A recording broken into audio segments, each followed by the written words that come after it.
Fala projetistas, tudo bem com vocês? Sejam muito bem-vindos a mais um vídeo de terça-feira aqui no nosso canal e hoje nós vamos falar sobre esquemas de aterramento. Os dois principais esquemas de aterramento de acordo com a IBR 5410. Na verdade ela não fala pra gente, esses aqui são os dois principais. Mas eu falo dois principais porque são os dois esquemas de aterramento que nós mais utilizamos nos projetos elétricos. O primeiro é o esquema de aterramento TT e o outro é o esquema de aterramento TN. Você vai entender aqui nesse vídeo como que funciona na prática esses dois esquemas de aterramento. Então roda a vinheta aí, produção.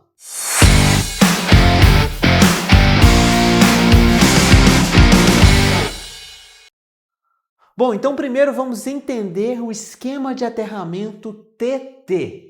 Tá? O que funciona, como que funciona o esquema de aterramento TT? Quando a gente vê aqui a própria sigla do mesmo, a gente percebe e já infere que são dois aterramentos completamente separados. Mas quando a gente fala de esquema TT, a gente realmente está falando de separação, Moacir? Realmente a gente está falando de separação. E como é que funciona essa separação? Você vai entender agora. Pensa comigo aqui que você tem um medidor. Certo? Bem aqui, ó, você tem um medidor. Do medidor está saindo o quê? Do medidor está saindo a fase e o neutro. Então, lá do medidor, o medidor está aqui, certo? Lá do medidor que chega na edificação está saindo a fase e o neutro, está chegando no QDG. QDG é o quadro de distribuição principal, tá? O quadro de distribuição geral e assim por diante. Então, a fase e o condutor neutro, eles chegam diretamente aqui do QDG. No esquema TT, como é que vai acontecer? A fase chega aqui no disjuntor e vai para a carga específica, para o circuito específico. O neutro, pessoal, ele sai aqui do medidor, o neutro sai do medidor, né? Sai lá do sistema de medição da concessionária, da edificação, e chega no barramento de neutro do quadro de distribuição principal. O neutro sai e chega no barramento de neutro. Um quadro de distribuição principal não tem a barra de proteção e a barra de neutro? Chega no barramento de neutro. Ele não chega no BEP. No esquema TT, o neutro não chega na barra de proteção do quadro principal, gente, que é o barramento de equipotensorialização principal. O neutro chega direto no barramento de neutro. E aqui do barramento de neutro, você vai sair os condutores neutros especificamente para cada carga, para cada circuito. Percebe que não houve a interligação entre o barramento de equipotensorialização principal e o barramento de neutro? Não houve. Do barramento de equipotensorialização principal, ou seja, da barra de terra, saem os condutores de proteção específicos para a carga. E é assim que acontece. Eu não tenho interligação entre esses dois barramentos no meu esquema TT. E aí a gente vai ter uma particularidade quando isso acontece.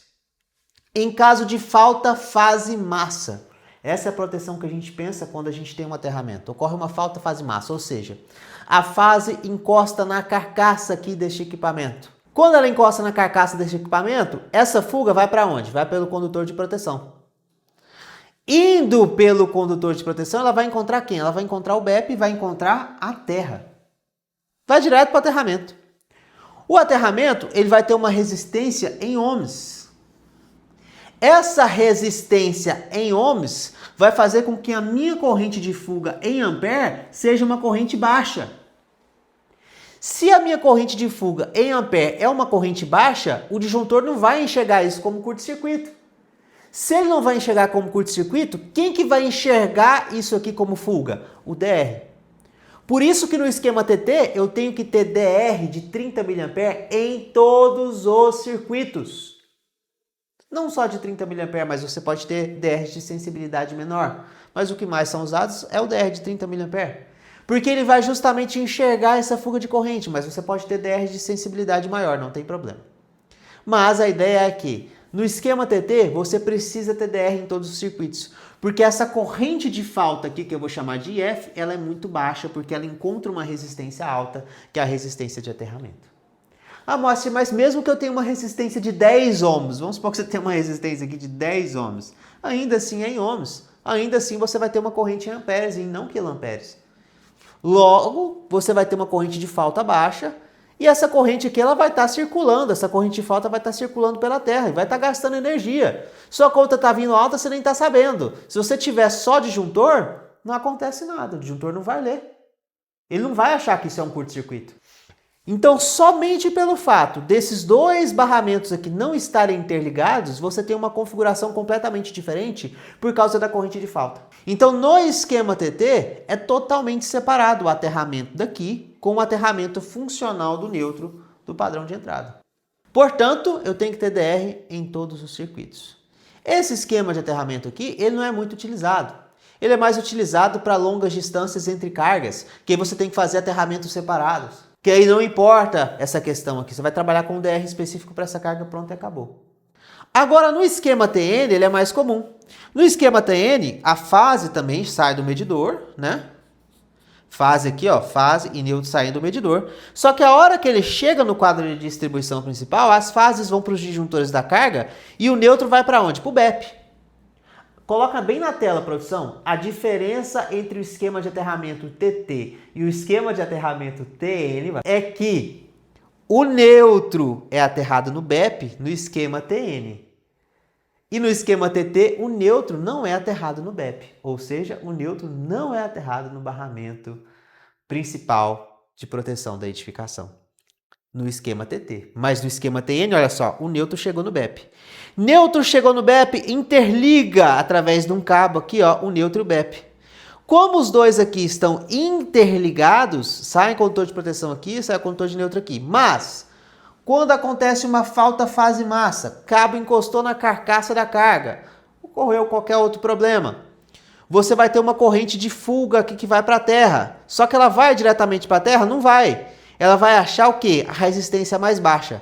A resistência mais baixa está aqui em ohms ou a resistência mais baixa está nos cabos? Está nos cabos, porque a resistência dos cabos está em miliohms.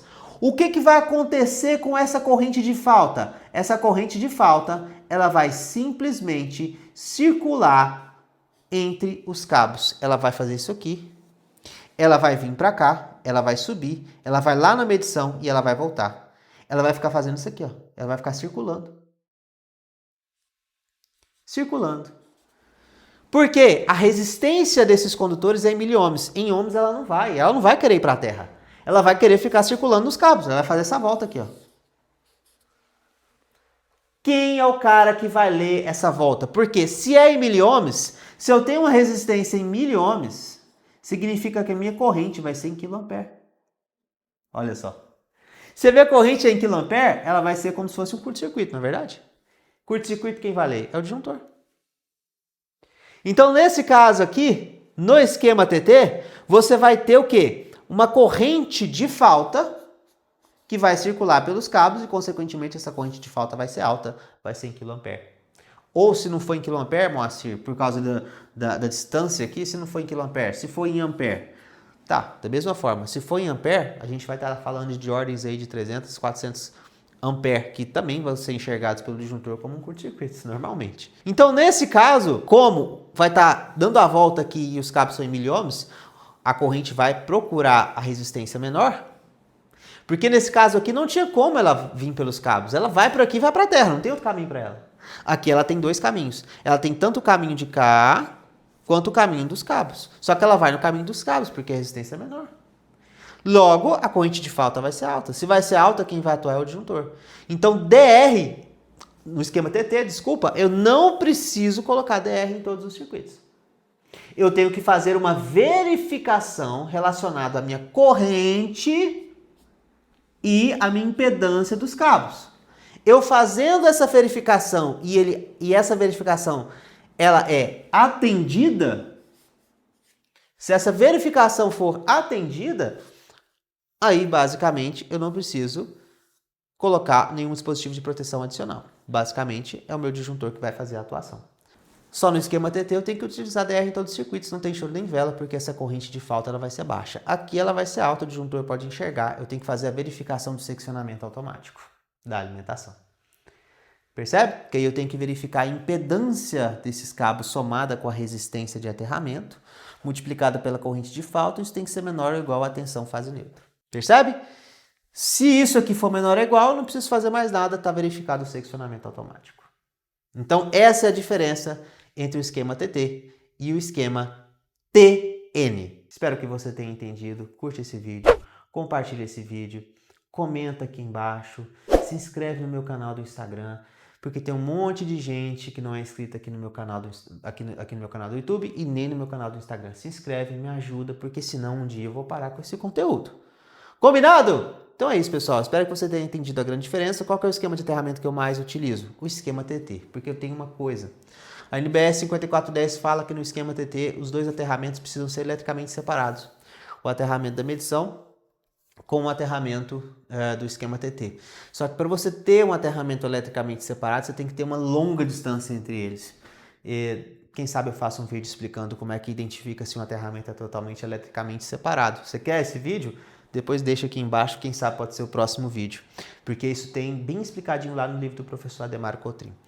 Mas, a priori, o que você precisa entender é isso. A diferença entre esses dois esquemas de aterramento. Eu trabalho mais com o esquema de aterramento TT. Tem alguma dúvida sobre? Deixa aqui nos comentários. Tamo junto, um grande abraço e até a próxima. Se você está gostando desse formato de vídeo, se você está gostando dos nossos conteúdos de toda terça-feira, deixe seu comentário aqui embaixo.